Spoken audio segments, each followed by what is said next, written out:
Hey, yeah, hey, it's the boat crew, and we always winning. Hey, go against us, I don't recommend it. Hey, it's the boat crew, best up in the business. It's the boat crew, repping for the city. Macking on and off the field like Khalil. They hate on us cause we keep it too real. I'm talking smack like Phil Rivers in the field. Oh, you mad again cause we kept it real? Why you mad? Hey, I'm talking smack, I feel like Uncle Dave. Hey, I bring the pain, I feel like Derwin James. I could run and gun, I feel like Herbert down the lane. I feel like LT the way I'm stiff arming these lanes. We just wanna win, we just wanna win, yeah. Ay, we just wanna win, we just wanna win, ay. Putting on for the city, putting on for the city. We just wanna win, we just wanna win, yeah. Hey everyone, welcome to the Bolt Crew podcast. It's a Thursday. It's not a normal Thursday.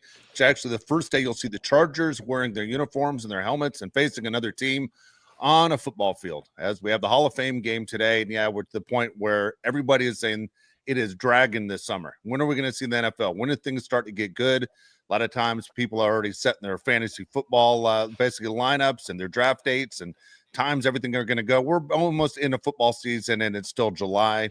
But tonight, the Chargers take on the Lions in Canton, Ohio in the Hall of Fame game. And I don't think I've ever been more excited for a Hall of Fame game than the one we're going to see tonight. Number one, we're going to see a variation of the uniforms that the Chargers unveiled, right? We're going to see the powder blue pants, the white jerseys. You aren't going to see Justin Herbert. We aren't going to see anything that you might see in week one against the Chiefs.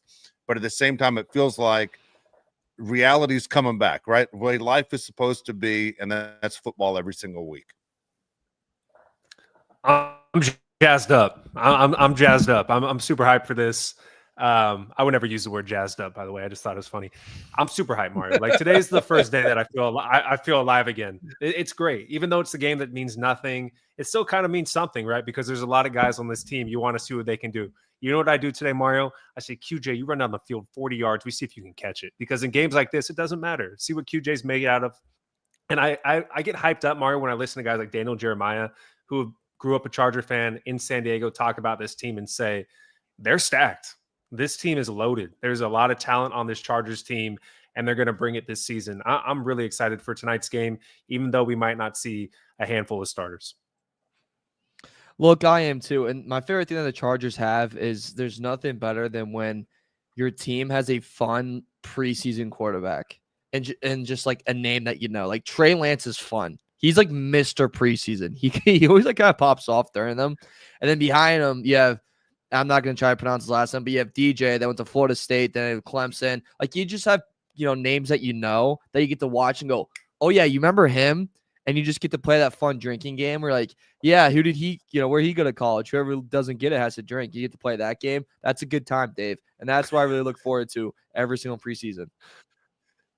Trey Lance is Mr. 5 touchdowns, Mr. 5 interceptions, all in the same day. I mean, it's one of those where he can show you a game where you go, hey, that guy should be a starter for some team. Like we could trade him and get something really good. And then the rest of the NFL is kind of caught on. He's where he's supposed to be. He's supposed to be a backup. It's also when Josh uses the line, which is a famous NFL line. If you have 2 quarterbacks, you have none. I mean, how lucky are we that we have that one quarterback? God forbid Justin Herbert ever goes down, but we don't have that, basically problem during training camp of who the starting quarterback is going to be. It's not a Cleveland situation or, where the Bears had a couple years ago, all that stuff.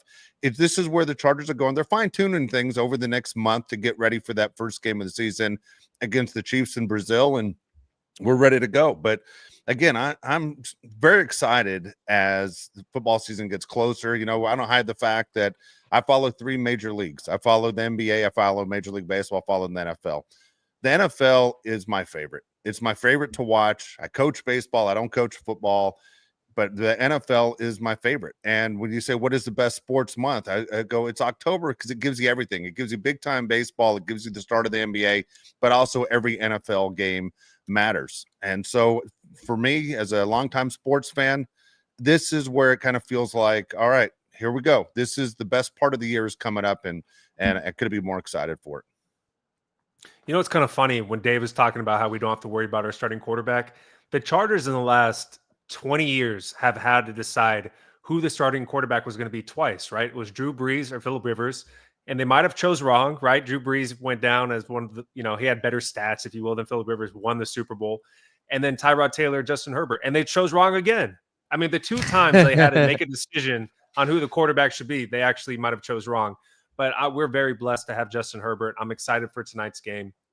The topic that Dave has for us right here is, what are you looking for tonight? And I'll start with you, Dave.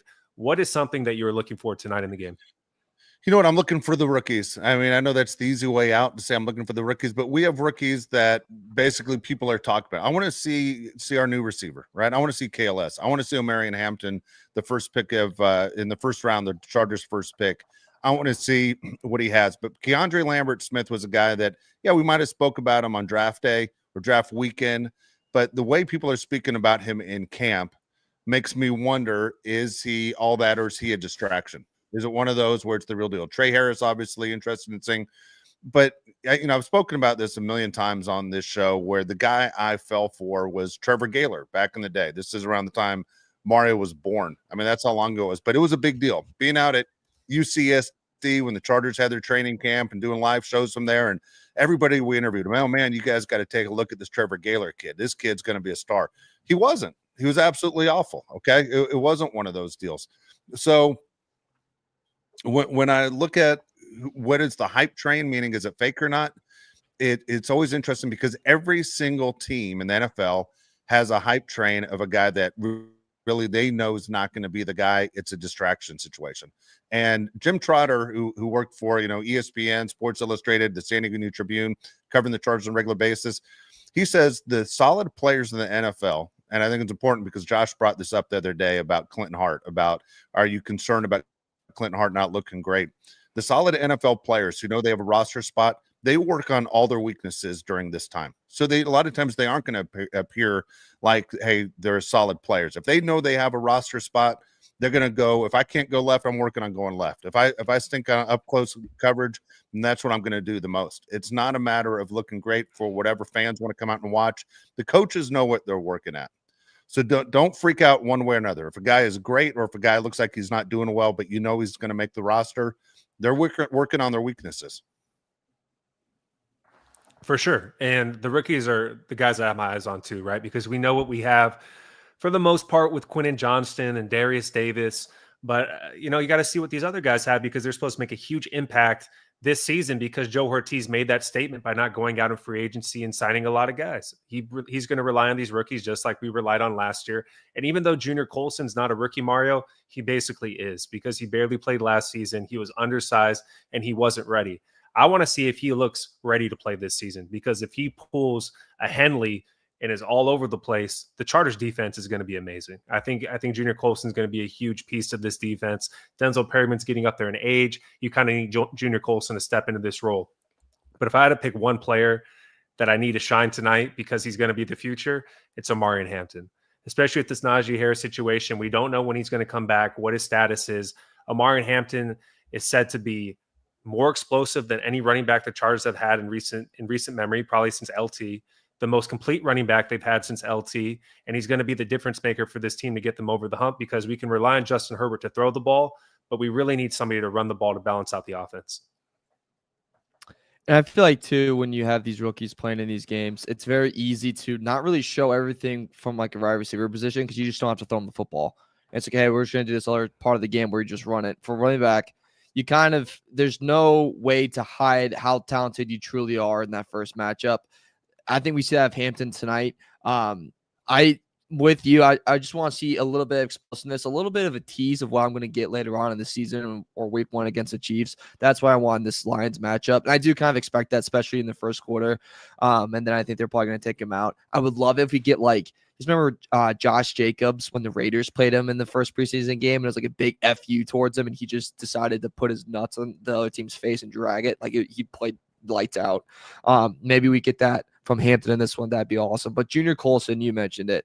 I just want to see that guy just be comfortable and be confident out there. This is a defense that he's familiar with in Michigan. He's hearing the same, voice in his head he's heard the past 4 years. A lot of things shouldn't be that new to him. Just the game itself is going to be faster. I just want to see him comfortable out there. And like you said, take that next step because that's what we're going to need with him and Henley going forward. If you have a linebacker combo that can last you like a decade, Dave, that I can't even put into words of how important that is to your team. Yeah, no, I'm with you on that. I mean, we've had questions about this Chargers defense for a number of years. Last year, they took huge strides in getting better. Junior Colson was a guy we expected big things from even a year ago, whether it was the fact that the game was too fast, whether, who knows who's processing things slow, health, whatever it was. There's so many question marks with him. As we started this question, and Josh said Omarion Hampton, I think that is our number one guy. I mean, honestly, they clean house as far as the running backs they used last year, and only one of the two signings were actually good. But basically, they draft Hampton, they bring in Najee Harris. Look, this question to both of you guys. None of us have, all three of us, we don't have, basically complete knowledge of the situation. I'm just going to ask you from your gut feeling, where do you think Najee Harris's situation is right now? Are we going to see Najee Harris in a Charger uniform? Is he going to be effective at all? Like right now, the way this thing is trending from what was supposed to be not a serious injury on the 4th of July to almost a month later, where it doesn't sound like Najee Harris is anywhere close to getting on a football field. What's your gut feeling on this thing with Najee Harris? And of course, if Najee Harris isn't what the Chargers thought they signed, you're talking about fast tracking Omarion Hampton to be the guy to like really step up and be a big time piece on a really good team. It's a great question, right? That should be the question that's at top of mind for all Charger fans. If I was a gambling person, which I'm not, and I was at Gilbert Arenas' house and I had to place a bet, I would say that he's going to miss the first 4 games of the season. I would say Najee at this point, I would expect him to miss the first 4 games of the season. It does not sound good. It doesn't sound like he's going to be ready to play. I'm hopeful he can be ready for week 1, Mario, but I don't see any path right now where he's going to be ready when he doesn't look like he has possible sight out of one of his eyes. I'm staying optimistic. I think he'll be ready to go by week 1. We're still ways away from that happening. He can get healthy and get better. Until then, they don't want to rush him to go forward. We know what to expect of Najee. We know the type of player he is. We know the production that he gives to this team. And the one thing I do kind of think about too, Dave, and this would be something I would love to just kind of deep dive into, or just wonder if Roman maybe has the same mentality, is do you remember when the Lions had Jahmyr Gibbs and they kind of slow played giving Gibbs that number 1 snaps, number 1 role, and they just had Montgomery take a bunch of those? I wonder if Roman and Harbaugh have that similar strategy right now with Omarion Hampton, where at the start of the season, we're going to just slow play him into this offense and not just rush it right away. But he's such an exceptional talent. If the guy's hot, just give him the damn ball, especially if I draft him my fantasy team. Give him the freaking ball, or I'm going to, be out $50 and kick me in the nuts. Yeah, well, here's here's the deal. By the way, in the room I'm in right now. Yeah, what are you doing over there? Touching yourself? Dude, no. Okay, so where I'm at right now, we have these giant, I don't know what the hell they are. Josh saw one yesterday. They're like green and purple bugs. They're blind. They're huge, though, right, Josh? Are they June bugs? Are they June bugs? June bugs, I thought, would look like beans. Aren't they?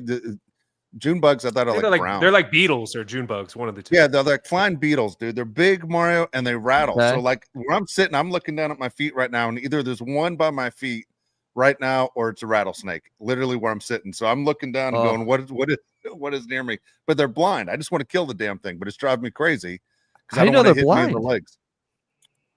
I don't know. I assume they're blind. I'm able to hit them every time. Yeah, I think they are blind. They just fly into you all the time. Yeah, they do. They bounce off you. I threw my shoe at one of them, hit it. How do you not see that shoe coming?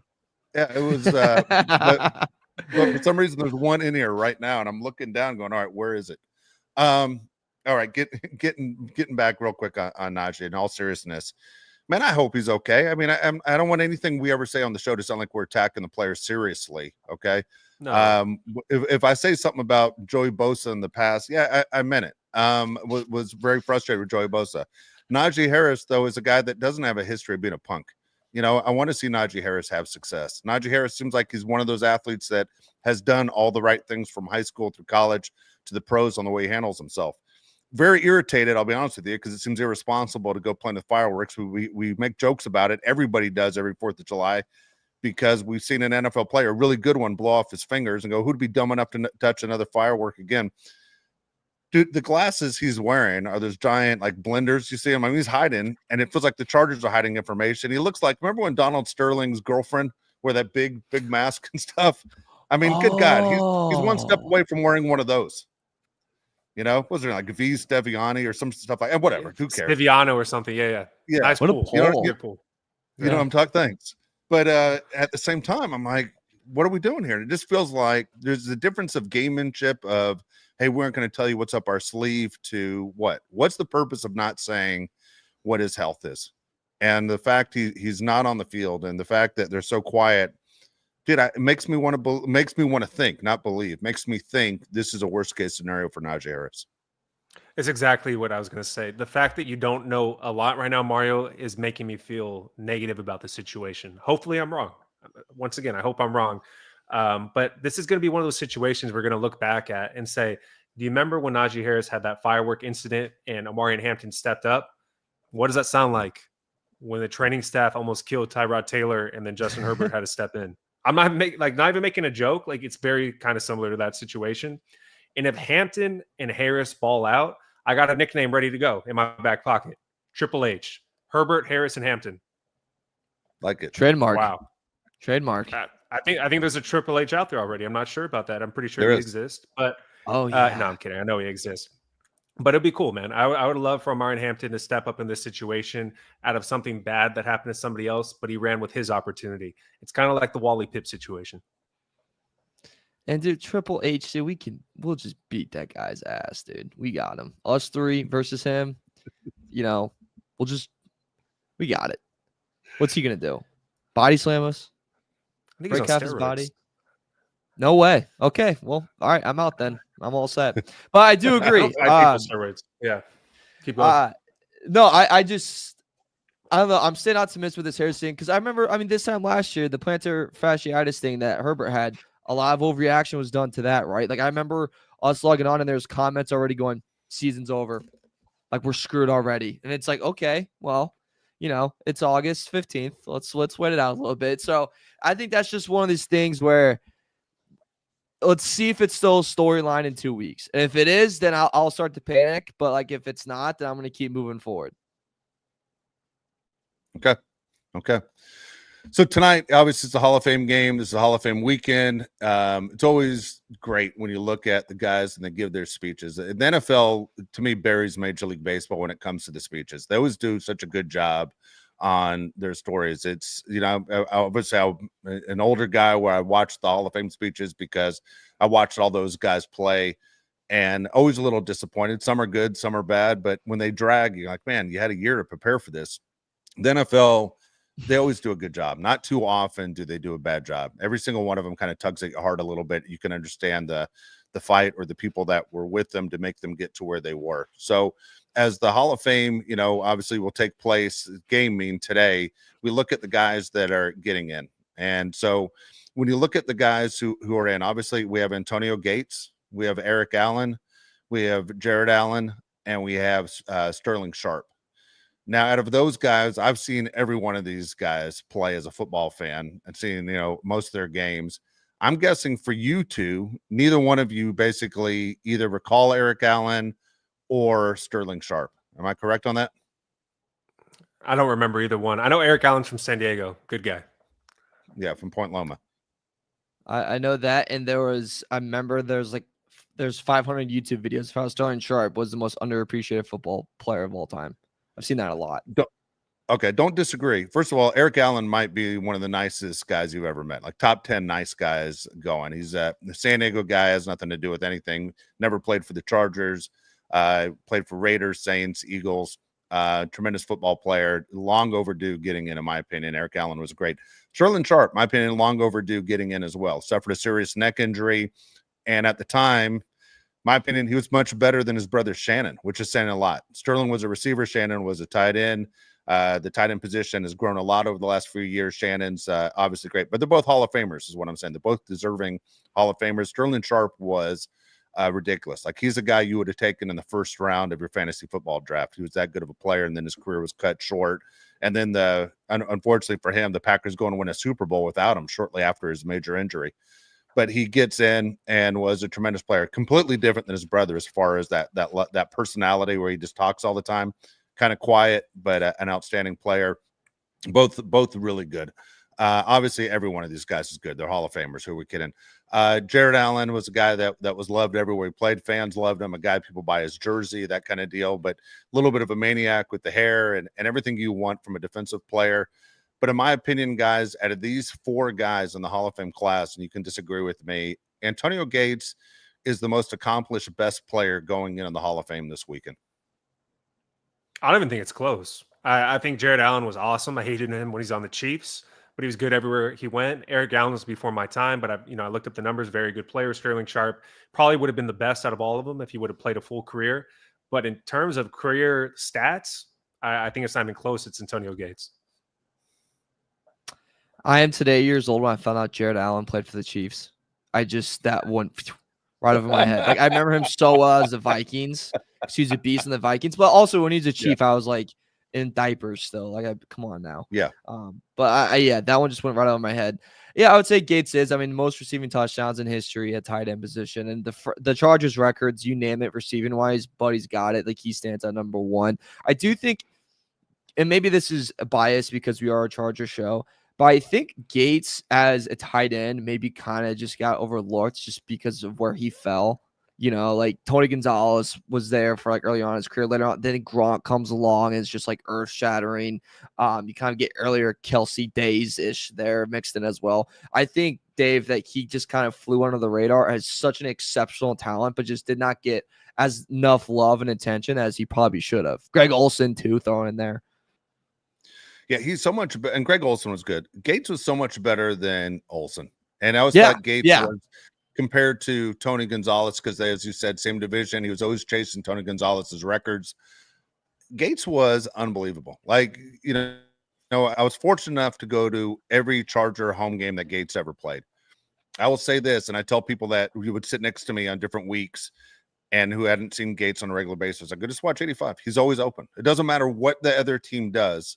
Kind of like we talk about Kelsey or the old Kelsey, was they could figure out 3 guys on him, knowing Phillip Rivers was going to look for him, and he was able to get open. It was the most amazing thing every Sunday. More amazing than the stuff for me than what LT could do. Is because LT on plays, obviously you have help. You have an offensive line, and not to diminish LT. Look, you could make the argument greatest Charger of all time. This is not a shot at LT. It's Antonio Gates was by himself 1 against 3 in the most important situations, and Rivers was able to find him. He could always get open, and his hands were reliable. He was so good, and he had obviously a strange body where he was a basketball player, but he had the big hips. He's elusive, and he was just an incredible football player. And if it wasn't for the PED thing, he would have been in last year. I think the NFL punished him for a year by making him sit out, but he would have been in. He would have been in last year. But Antonio Gates, well deserving to get in. Look, I was a huge Kellen Winslow fan. As a kid, it was the reason I became a Charger fan. I would tell you, Antonio Gates, best tight end the Chargers have ever had. He passes them up, and then people are older than me will argue with me nonstop about that. Antonio Gates was ridiculous. I thought Antonio Gates was ridiculous for a few reasons. One, there was times where I thought he was like the only guy you had to worry about. I understand Keenan Allen was there for a portion of his career, and Vincent Jackson was there as well. But in the red zone, you knew where it was going to go, Mario, and he still scored every game, it seemed like. He was awesome. I think Antonio Gates is one of the hardest tight ends to cover because he was so elusive in his route running. Keenan Allen, Antonio Gates, Loud McConkey, 3 guys that were great route runners, great hands. I miss Antonio Gates. Would you be disappointed if Phillip Rivers isn't the one to induct him into the Hall of Fame? Oh, wow. You know what? That's a great question.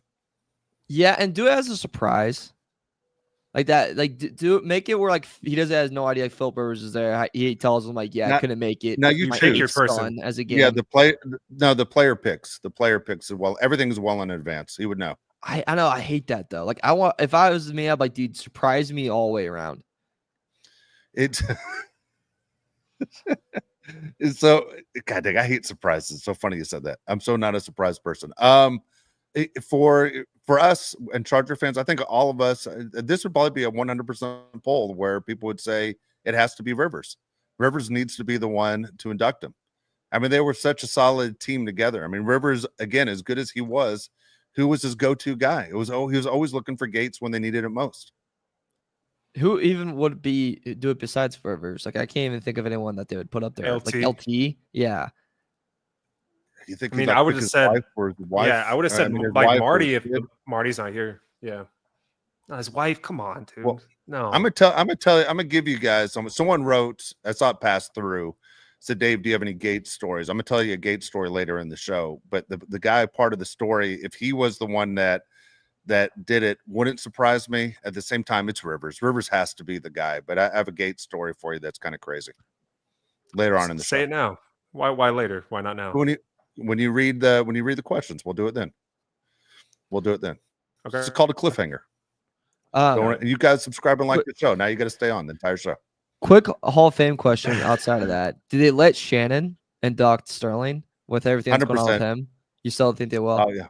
Yeah, Shannon will take over as a brother. When the Broncos finally won a Super Bowl, it was actually here in where I'm at in San Diego when they knocked off the Packers. He gave that Super Bowl ring to his brother. That was without a doubt the first thing he was going to do. He didn't keep that ring. He gave it to his brother. I don't know if you've ever seen the story on the Sharp brothers about growing up. I mean, the house, they didn't even have a bathroom. So it's, super poor. Yet it was those I'm two sorry. guys together. I gotta jump in here. I hate that. I hate that was so much. Giving somebody your Super Bowl ring when they didn't win the Super Bowl makes zero sense to me. It doesn't make any sense. Okay, when somebody buys a championship ring on eBay, I'm like, you didn't win. What? Why? Where are you going to wear it? Where are you going to wear it? Yeah, I'd rather be on the 2017 Astros and have one of those bad boys. It doesn't make any sense. All right, I got one for you. All right, George Brett, 1985, wins the World Series with the Royals. He gave his World Series ring to his dad, the dad who wouldn't talk to him, the dad that verbally abused him nonstop, the dad that told him you aren't as good as your brother Ken. Yet he gave the ring to that guy. Really? It's stolen valor. Yeah, his dad was a complete punk to him. It would be like Billy Wagner's dad. Like Billy Wagner went in the Hall of Fame last week. Billy Wagner's right-handed. The only reason he learned to throw left-handed because his dad broke his arm twice in 1 year and from beating the hell out of him. And he had to teach himself to throw lefty. Would you give your dad your goddamn Cooper set, your Hall of Fame ring after he kept snapping your right arm? Jeez. Yeah, would you, Mario? Yeah, would you? I'm not gonna lie. We're saying this is gonna fire up my dad because he's on the record saying multiple times if he comes across an 85 ring, he's going all out. Like he goes out empty. He's out empty my account for it for 85 Bears ring. And he's tried. Your dad could buy. You can't get one of those guys that barely played. Your dad could get one. No, I mean, Fridge sold his. There's a lot of them sold it. Fridge did. Fridges would be cool. Fridges would be really cool. One of the guys that passed away in the 90s did. And there's a couple other ones he tried to get his hands on, and he never came through. But it's the funniest. My mom's like, "Really, Kurt?" And he's like, "I need it. I was there." And it's like, "All right, dude. Have another." All right. Okay. Hold on. B. Hannon says, What if you're a part of the staff? Should the ball boy get a ring? I'm all for people that are part of the organization to get a ring. If that's what the organization wants to do, go ahead. But when you give it to your brother who wasn't on the team, to me, it doesn't make any sense. Yeah. I agree with that. I'm with you. On that Bears team, just because I was 14 years old when the Bears won, I would say the three most valuable rings, Walter Payton. Yeah. The Fridge, believe it or not, because he was a big part of that team, all the hype and stuff. It was ridiculous. He wasn't the best player at any position, but he was so much not even close. No. Yeah. And Richard Dent, he won MVP of that Super Bowl. What about Singletary now? I feel like Mike's Singletary would be big. up there. Top three, though. I'd probably Singletary would be huge, man. I guess if you're a diehard Bears fan, you're like, I'm not falling for the refrigerator stuff. Singletary would be big. That'd be big. Dan Hampton. I meet him at a wedding next year. You're never going to be at a wedding next year?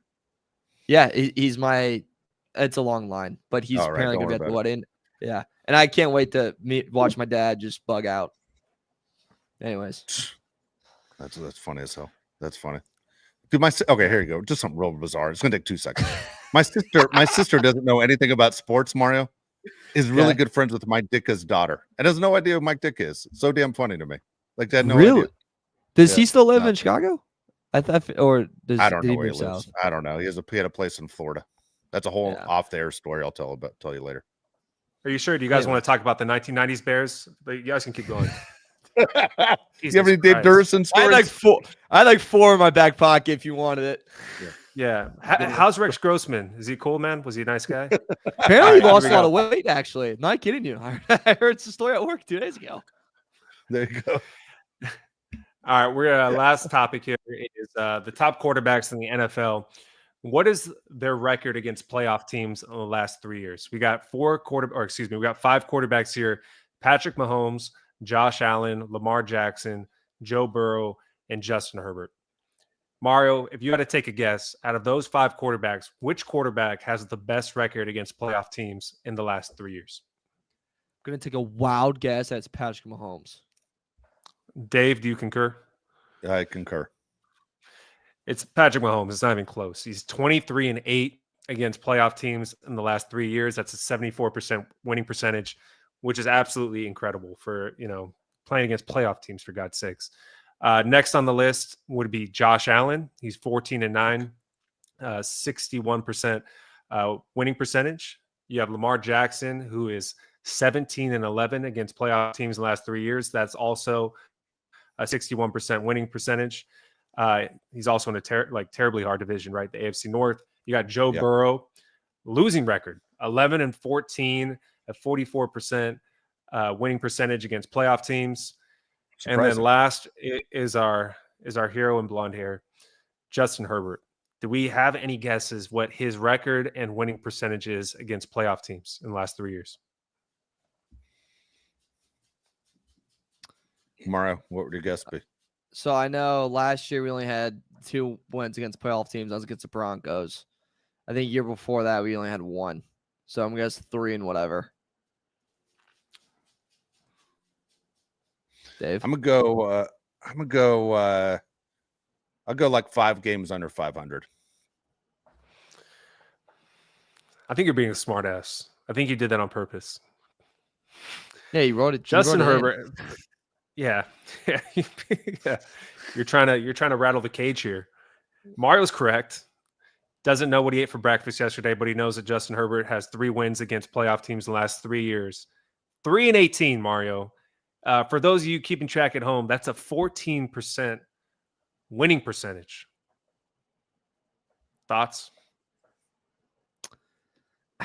I mean, look, last year that was a common theme that we talk about is can this team beat a playoff caliber team? As Dave sneezes, thank you for muting your mic. That's a professional right there, ladies and gentlemen. I thought I did mute my mic. I thought I pushed the button. Nope. I'm sorry, I did. We heard- I got so much going on in this room. I got June bugs, You're good. rattlesnakes.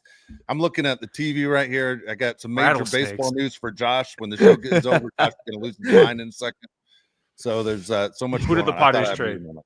Who did the Padres trade? acquired Ryan O'Hearn from the Orioles and Ramon Laureano. Carlos Correa went to the Astros. Okay. Thank you. Yeah. 3-18, Mario. 14% winning percentage. Yeah, as I was saying, look, last year we kept saying, can this team even compete with a playoff caliber? And they had tests, right? They had the Ravens, they lost to the Ravens. They had Chiefs twice, we lost to the Chiefs twice. They had the Bucks, we lose 40-17 when their defense just absolutely mauled us. You had the Steelers earlier in the season with Fields at quarterback, and like they beat us 20-10. It just looked horrendous. And the only 2 wins we had was against a playoff team in the Denver Broncos, but it was also against a rookie quarterback. So like how serious do you take those 2 wins? Because I don't really rank them that high, if I'm being completely honest with you. The year before that, obviously that's the year where it was all disaster, and that lead to Brandon Staley being fired. But even in those, man, I mean, we dropped to the Cowboys where Dak had that emotional press conference after where he's, screaming about, and pumped up that they won and made me want to punch a hole through the wall. You lost to the Chiefs twice once again because we can never beat them. We lose to Green Bay, which you might as well just break my pinky while you're at it. That hurts so bad. We lose to the Lions in a shootout. Then you drop to the Ravens. 20-10. It's just a repeated thing over and over, Dave. And honestly, if you want to talk about like goals for this season, it is to have a winning record against a playoff team. We said it 3 years in a row now, but it truly is. At some point, you got to split with Kansas City, and at some point, you got to start hanging with the big dogs. Yeah, no, absolutely. I mean, it's step one. You start beating the quality teams. You win your division. You win a playoff game. You go to a Super Bowl. You win a Super Bowl. I mean, those are in that order. Kind of it's where Herbert needs to be. Now, here's the deal. We all love Justin Herbert. He's been in the league a long time. It's time he starts checking some of these things off his list. I mean, it's been a long time with a lot of excuses from the fan base. I'm not blaming Justin. He's not the one complaining or making excuses. It's the fan base that makes excuses for him. If you dare say anything bad about Justin Herbert, people want to rip your head off. But you look at that winning percentage there, it's insane. That's an insane, embarrassing winning percentage against quality teams. Am I right?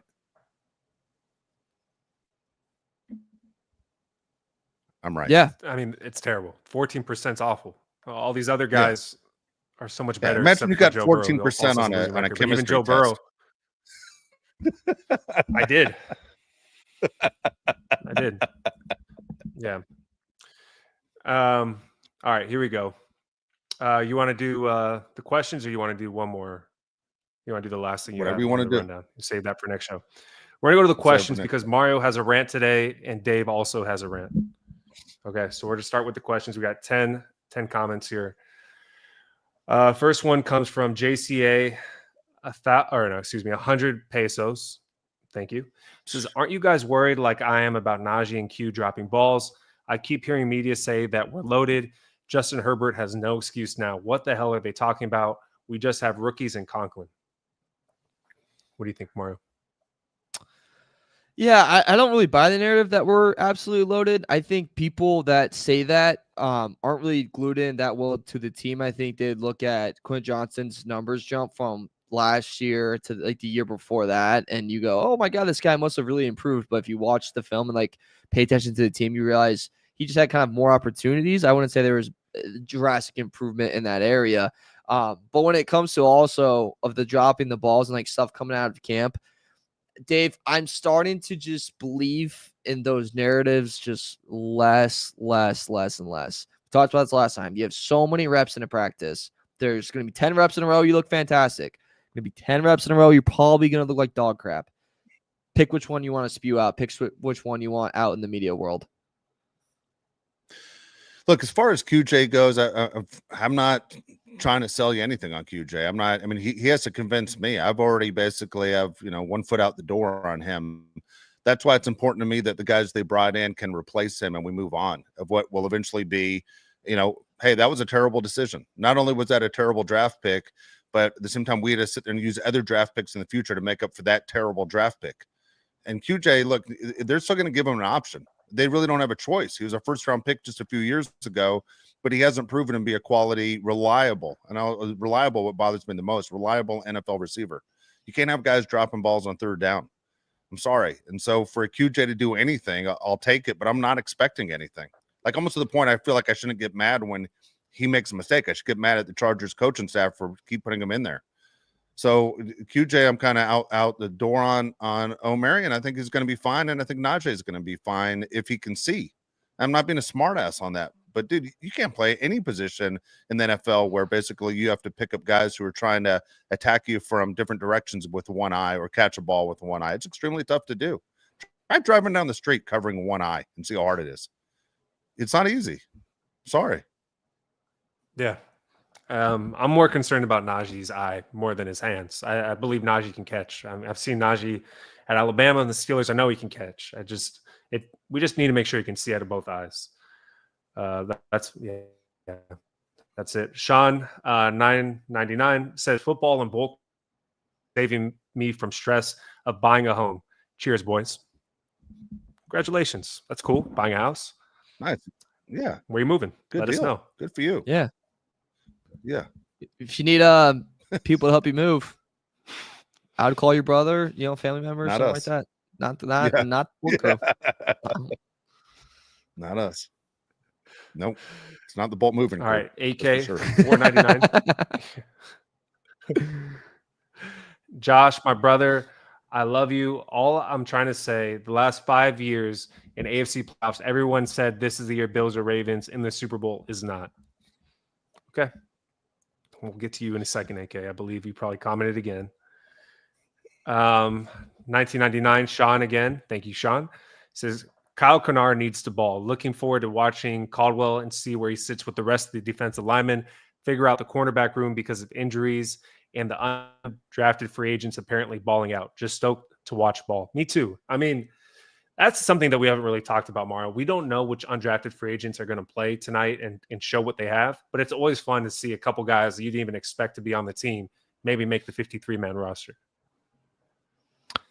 And those are good stories to follow. Sucker stories of, hey, this guy went from no one thought of or believed in to now they're on the roster. Right? Those are always awesome to watch. And just having football back and guys fighting for a spot, it's awesome. I can't wait to look forward to it. And the cornerback room is going to be very, very interesting of who can really step up. Yeah. I mean, here. Thanks, John, by the way. Appreciate the nice donation there.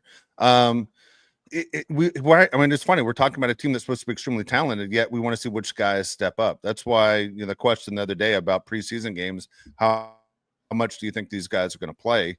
We still have questions about who are going to be your reliable guys, assuming everybody's healthy. Who do the coaches see as the guys that you can rely on?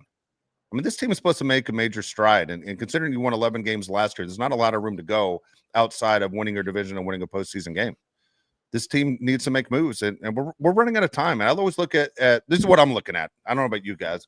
I'm looking at Justin Herbert time on his contract and time on Jim Harbaugh's contract, and that's the time frame. But I don't want to wait. We've all waited long enough. Damn it. I mean, I was born after the Chargers already existed. Same with the other two guys on the show. But shoot, man, if you're a fan of any team, it's like enough already. Let's go. Well said. $4.99 from AK. This year in the playoffs, Chargers will play on Super Bowl Sunday, and your Ravens and your Bills will be home. And I will prove my point. You will believe. How about this, AK? You told me the same thing last year, and then I actually drove to Vegas and put money down on your bet, and I lost my money. So I think you owe me. Okay, yeah. I'm not listening to you anymore. I'm not placing bets anymore on what you tell me to do. I'm tired of following your directions. You got to listen to me sometimes.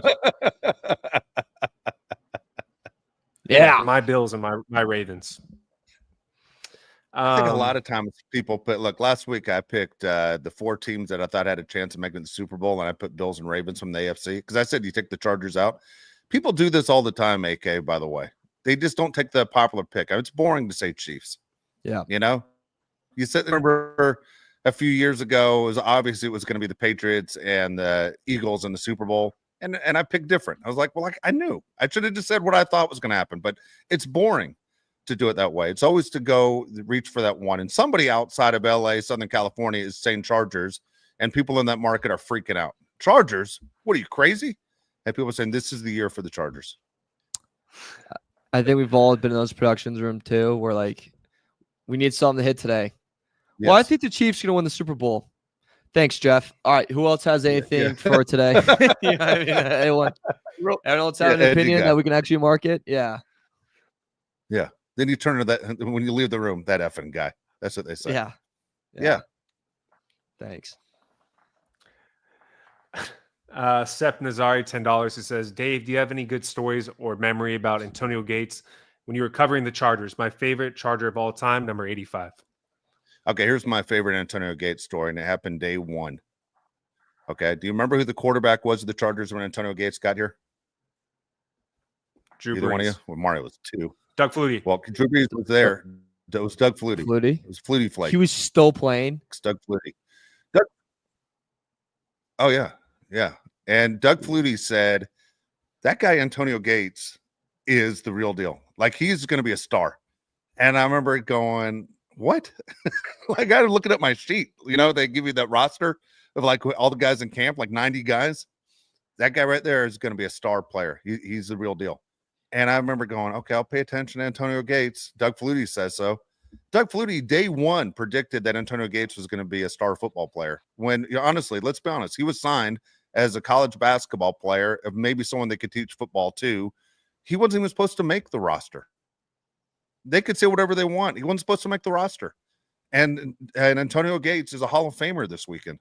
That's an amazing accomplishment by him. But the fact that Doug Flutie saw it on day one of throwing passes to him or watch him do whatever he was doing blows my mind.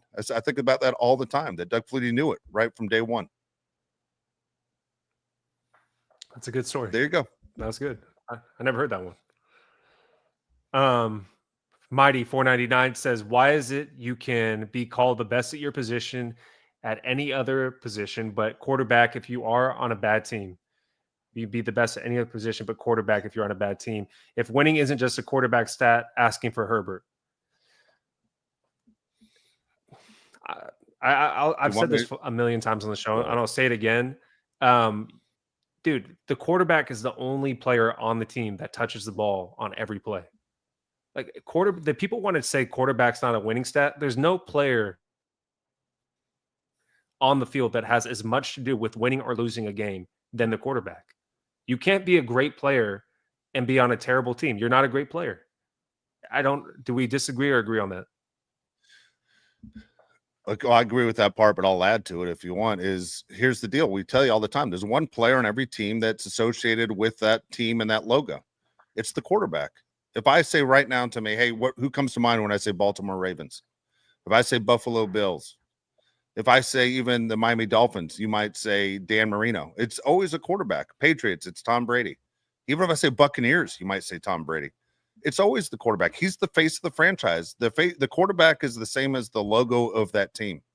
And if you think I'm wrong, go back and Google 2022 roster of any team in the league, and you're going to look through and go, I don't remember half these guys. Go, I can't believe that, or I can't believe that guy's in the league, is out of the league. Guys go in and out of the league all the time. Why do you think the NFL made that rule where the players can't take their helmets off on the field? They don't want the players to become individuals. It's all about the National Football League. It's about the shield and the team's logos. But the quarterback has the camera on him so much. It's the quarterback that is the face of the franchise. And when you sit there and say, how do you judge a guy like Justin Herbert compared to a guy like Tom Brady? It's the same thing as the team logo. How many championships does that team logo have? And guess what? Justin Herbert doesn't have any. And no Charger quarterback has any. And I'm talking Super Bowl. So I hope if old person on here upset about the old AFL days. Sorry. Damn.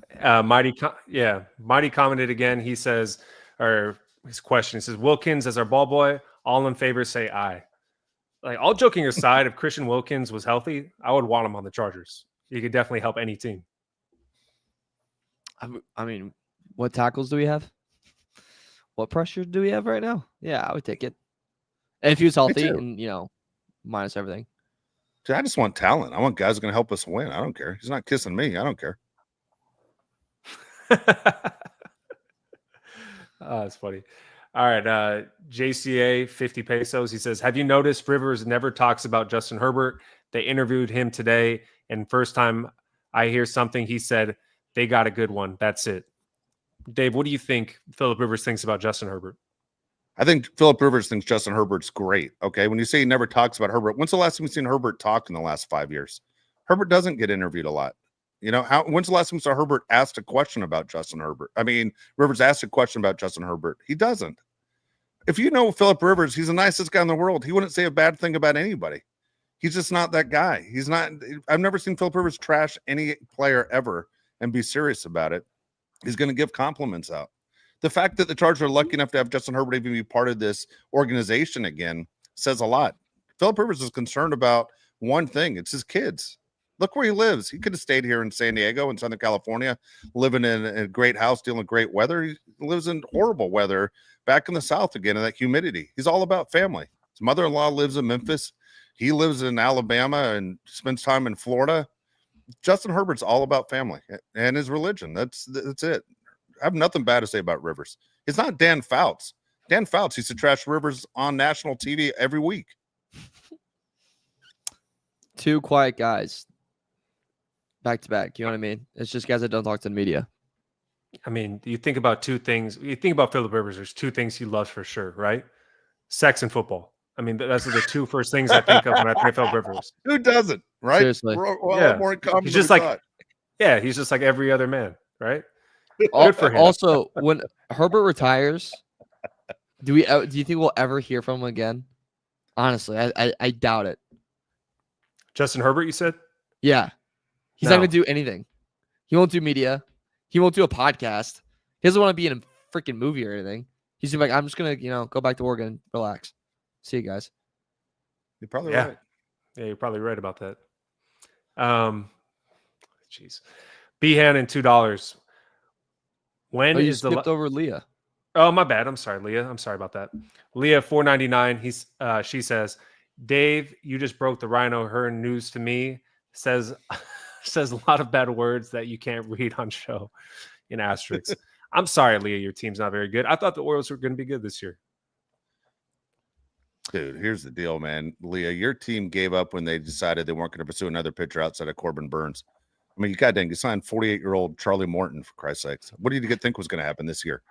Complete disaster. You got a new owner finally, completely disappointing. I don't know what happened. The Orioles finally, they look like they're going to turn things around. And if you haven't figured out, as you see her wearing the Orioles hat, the picture right there, she goes to Oriole games. I follow some of you guys on social media. She lives a great life. Just wants to see her Orioles and Chargers win. It's the saddest goddamn sports family ever. Sorry, Leah. Oh man, Weren't they didn't they have every God's gift of a prospect too? Like Yeah, they have they did. Holiday, Yep.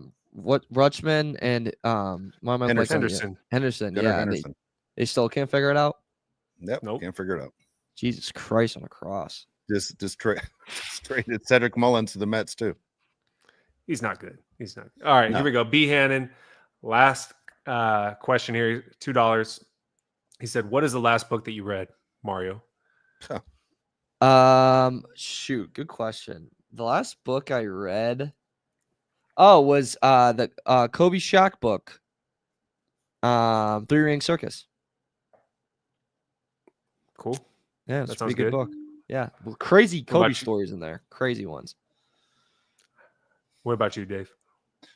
Two of them, actually. One of them I stopped reading because I just know all the stories. One of them was Jim Lampley, who's a longtime broadcaster, ABC Sports. Jim Lampley actually came here, right where I'm sitting right now, and was pushing his book, which was hilarious because the show I do, my old radio show, Dave and Jeff show, we don't have cameras. So Jim Lampley came all the way from North Carolina, came all the way to my house and sat basically where I'm sitting right now. And I'm like, does he know there are no cameras here? Because he came in with a ton of TV makeup on and a suit. Oh no. Yeah, it was embarrassing as hell. But Jim Lampley sat right, I think, in the chair I'm sitting in right now. And he was cool as could be. He cried like 3 times. It was good. It was good. Jim Lampley's like 76 years old now. And he's sitting there telling stories about his broadcasting career. But that book he gave me, and then a good friend of mine just passed away about a month ago, Scott Miller. He's a baseball writer, and he wrote a book called Managers, Why They Matter. It's actually went to #1 on Amazon, which we're excited for his family because Scott wasn't alive when the book was released, but it went to #1 bestseller, and it's a baseball book about baseball managers. So, Lee, if you love Earl Weaver and all those guys, that's a book for you too. Cool. Last book I read was I Will Teach You to Be Rich, personal finance book. Pretty boring There you go. stuff. All right. We have 2 rants today. We have Mario and we have Dave. Who wants to go first? Mario, you go. I'm curious now. Oh, is it the time thing? Yes. Okay. So maybe people, please comment if you had this. I was raised on if you're on time, you're late. So if it's at 6, if it's at 7, it is 15 minutes. I have a date. I'll get the dates at 7. I'm going to get there at 6:45, 6:50. I will always be early. When Okay, I people understand are, this. That I understand. That makes yes. sense to me. Do you want, hold But I on, have is the this- angle because you want the right seat at the table, the right angle, or because you don't want her ever waiting for you? So it's multiple things. I think it's really disrespectful if you're like the guy and she has to wait for you. I think that's very disrespectful. I want to get there early too, so the restaurant has my reservation. Get there too to make sure, see if you can upgrade table or anything like that. That's why I would want to get there for. And if I don't know the area, I want to get there early too. So there's multiple reasons for that. But When you say upgrade a table, like a table with a view or a table away, make sure it's not near the kitchen. view near the or anything bathroom. like that. Yeah. Sometimes you can sweet talk them and go, yeah, what else you got? They give you a patio option. Yeah, there's always a route. There's always a way. But so that I think for work too, like if there's a meeting and we're having the meeting at 11, I'm showing up at 10:45. Like I can't stand it. Blows my mind when people show up late. Blows my mind, especially if you're in an interview for a position and you're late. It's two things: late and not dressed properly really sets me off. It's old fashioned, but I will always sit there and go, it's not that hard. You can get a collared shirt for cheap now. Go to Target. There's $10. I'd buy them. I have them. It's not hard. I respect everything you just said. You would hate to live in Southern California, by the way. Oh, a lot of people show up late. It's the thing here. I would not be able to do it. No, I'd freak out. I got a story for you real quick. I remember the first high school party I ever went to was at like 9:00. And I told Dave to take me to this party at 9:00. He goes, "What time's the party at?" I go, 9:00. He goes, "You don't want to show up later?" I go, "Dude, the party's at 9. Like, I got to be there at 9. First time I ever went to a party, showed up with me and a couple buddies. It was just the person throwing the party, like not even ready, not even dressed. And he's like, "What are you doing here?" And I'm like, "The party's at 9. He's like, "Dude, you don't show up at 9, you idiot. You show up like an hour later." So it's my one story. It's true. That's so fair. it works for different things. Job interviews, you have to minimum be there 10 minutes early. Minimum. Yes. Yes. Okay. First Now, day here's of the work. deal. First day of work, you're early. And you leave late. Yes, I agree with that too. And it's funny that first day of work drags like you wouldn't believe. Like you're looking at your watch, like, oh my God, 4 hours already feels like 8. Like you just went out. You're like, I'm not going to make it. Doesn't everybody feel that way first day of a job? Too hard. I'm not going to figure this out. It's like everything's overwhelming, and then it just seems like it just drags. You can't remember anybody's name because you're introduced to 30 people. And you're like, what do I do tomorrow? Tomorrow I'm screwed. Anyway, if it's a regular work thing, I think as long as you're on time, meaning like 2 minutes early, as long as you're able there on time, you start. Let's say the job starts at 9. You're there at 8:58. Fine. You know that's the old 9 to 5 job. The people who also, let me tell you this though, if you come in, let's say I'm interviewing you for a job, Mario, and let's say the interview's at 10 and you show up in my lobby at 9:35, I'm thinking you're a weirdo. It's a turnoff for me. I'm like, this guy's a weirdo. I go, now I got to worry about this guy. I'm not ready to talk to this guy for 25 minutes. And now he's in the lobby. Think I'm holding him up? Like and then I know now the lady in the front has to stare at you. And you're making everybody uncomfortable. Maybe you felt like you made yourself feel good. And I just think you're a weirdo. No, I mean, what? 9:35 is a little early. So there's a sweet spot. 10 to 15 minutes, 20, you're pushing it. 10 to 15, you aren't awkward. Yeah. 25, 30 minutes early, dude. You can show up earlier than that. Like, yeah, I'm not hiring you. Like, I don't want to be around you. You aren't cool. Like, you're just a pain in my ass. I don't know. You're my conscience that I don't want to have to worry about. Now here's the deal. The Tom Coughlin guys, like this is my one of my big pet peeves about men. Man, if you're 15 minutes early, you're 15 minutes late. If you know, you know. I hate when they finish it. Send us off. If you know, you know. Right? Do you guys hear that? I almost cussed. You know what I'm talking about? You guys have all heard that crap. What's that? I hate people write it now on Twitter. If you know, you know. I know I want to punch you in the face right now. That's all I know. What?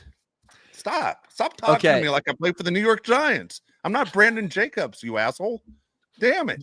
You know what also is the worst though is when you're on someone else's time. That sends me up, but there's nothing that I hate more than being on someone else's time. And if you're not moving, I'm sitting there going, what are we like? I have family members I can't travel with, I can't do anything with. Yeah. Because I'm like, I'll meet you there. If we have to do this transportation together, we're gonna be fist fighting in the car, we're gonna have bloody noses walking to dinner, and then we're just gonna look like a bunch of idiots. Like I can't, I don't do that. Yes, I'm with you. And people, when you go on vacation with people, and that one person that can't get ready until 2:30 in the afternoon, and you're going, "What are we doing? We just lost half the day." Like we told you, we're going out. Yeah. How are you not ready to go? How are you not ready to go? Why is it taking you so long to get ready? We're all on vacation. Like we're literally burning our vacation time waiting for you to take a shower. Shout out Joey. He's the king of. All right, you guys ready to go? Yeah, 1 second. I'm gonna hop in the shower. I was like, "What are you doing the whole time? The shower was open." I don't know. I was on my phone. You got to leave him behind, dude. I'm sorry. You got to teach him a lesson. You got to leave him behind. Yeah. I got no time for that. I'm with you. No time. I think all three of us agree that thinking your time's more important than someone else's time is the biggest disrespect out there. I can vouch for Mario real quick. For my wedding the day before, he showed up early and he sat in like an hour and a half of the traffic. Woo. So Yeah, that he was did. impressive. Told you. And it was the hottest goddamn day in 10 years here. Well, also in that moment, like there would be nothing that give me more anxiety if I was late and I had to be like, hey, can you hold on a second? Like that would have been, I would have flown back to Indiana. Actually, I would have taken the long way back. I would have gone around the goddamn world to get back to Indiana. That's how miserable of that I would have been. Respect, dude. Oh. Respect. Yeah. All right, Dave, what do you got? All right, here we go. You always think of like, topics. I don't go out with a bunch of new friends, and I go out with people I've known for, 20 years, to dinner, stuff like that. But there's always a topic people throw out there. Have you guys had this topic at the table? If you could have dinner with 4 people in history, who would be at your table? Have you guys ever had that topic? Yep. I love that topic. Let me tell you something. The question should be, you ready? It should be, if you could go out to dinner with 4 people in history, but you got to take Jesus Christ out of the question. That should be the thing. Because let's be honest, if I'm at a table with Jesus Christ, Michael Jordan, Babe Ruth, and Pam Anderson, nobody cares about Michael Jordan beating the Utah Jazz. Like, we all have a million questions for Jesus, don't we? I don't care what religion you are. It's like everything has to be a Jesus question. That is true. Yeah, no, you're exactly right, for sure. I mean, how ridiculous would it sound? Hey, babe, is it true in 1932 against the Cubs, you pointed right at the goddamn scoreboard and you hit a home run dead center? And I got Jesus over here shoving bread in his mouth? Like, what? That's on a goddamn cross, you asshole. What are you talking about? The question's always phrased wrong. You got to take Jesus out of the question. Am I right on that? And here's the other part of my second part. When people go, who's on your Mount Rushmore? Dude, let me tell you people something. There are 4 people on Mount Rushmore, not 5. How come you people don't know how many people are on Mount Rushmore? Why do people always give 5 names? There are 4. There are 4 people on Mount Rushmore, and it's in South Dakota, you idiots. Nobody knows where Mount Rushmore is. It's in South Dakota. You uneducated jerks. Don't you guys know? What the hell's going on here?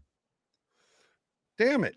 That's my rant for the day. I just like this. Who do you have a meal with? The 4 people in history, and you got to take Jesus out every time. I'm not even Christian, but I'm telling Jesus would be on my list number 1. I'd be asking a million questions of Jesus. Praise 2. Here's the question, by the way. All right, I got one. As you guys are now older, what advice would you give to your 15-year-old self? That it should be the number 1 question. Answer the question. I don't know. I don't know. I'm like, dude, easy on the party in college. Let's focus up a little bit. Yeah. Hold on. Yeah, I think that's all I got. Think up high, don't think down low. Do what? What'd you say? Start thinking up high, stop thinking down low. Okay, that's no fun. Okay. You play at the top of the key? That's not fun. Get down to the post. There you go. That's it, man. All right. We're back on Tuesday. Right? We are. Yeah. Yeah. We're not doing a live show for we're not doing a live show for preseason games. Don't ask again. Yeah, we got lives. Yeah, Mike G's right. I say this all the time. Buy Apple stock and Amazon stock. Age-wise, I couldn't buy stock at 10 years old in Apple, but Amazon, 100%, I would have bought Amazon like crazy. And I would have stayed away from my AOL stock that I held on to way too long. No, I'm kidding. I didn't buy AOL stock. That damn Enron stock killed me. No. So here's the deal. We're back on Tuesday, 1 o'clock Pacific time. We're going to talk about tonight's game, talk about the Hall of Fame speeches as well, and also what do we want to see in the next preseason game. But appreciate everybody joining us today. Like, subscribe to the show if you haven't already, and we'll be back on Tuesday. Again, thanks tomorrow, Aaron, Josh Palais. I'm Dave Palais. We'll see you Tuesday at 1 o'clock Pacific time, everybody.